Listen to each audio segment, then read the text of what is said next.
வணக்கம். பிரமிக்க வைக்கும் நீர்பிரம்மி செடி.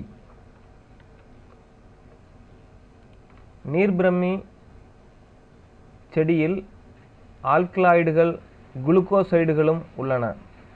இவை உடலுக்கு ஆரோக்கியம் அளிப்பதுடன் நோயிலிருந்து நம்மை பாதுகாக்கிறது.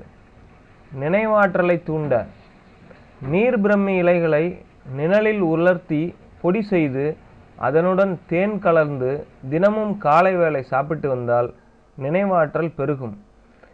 நரம்பு தளர்ச்சி நீங்க நீர்பிரம்மி இலையை நிழலில் உலர்த்தி கஷாயம் தயார் செய்து அருந்தினால் நரம்பு தளர்ச்சி மற்றும் மலச்சிக்கல் பிரச்சனை தீரும். மேலும் சிறுநீர் பெருக்கம் ஏற்படும். தொண்டை கரகரப்பு குணமாக நீர்பிரம்மி இலையை வெண்ணெயில் பொரித்து சாப்பிட்டு வந்தால் தொண்டை கரகரப்பு குணமாகும். கோழைக்கட்டு குணமாக நீர்பிரம்மி வேரை அரைத்து நீர் சேர்த்து கொதிக்க வைத்து நெஞ்சில் தடவினால் கோழைக்கட்டு நீங்கும்.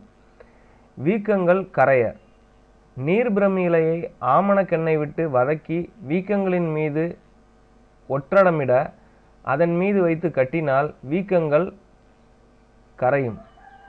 இத்தகைய மருத்துவ குணங்களை கொண்ட நீர்பிரம்மி செடியை நாம் நம் உடல் ஆரோக்கியத்திற்காக பயன்படுத்துவோம். நோயின்றி வாழ்வோம். நன்றி.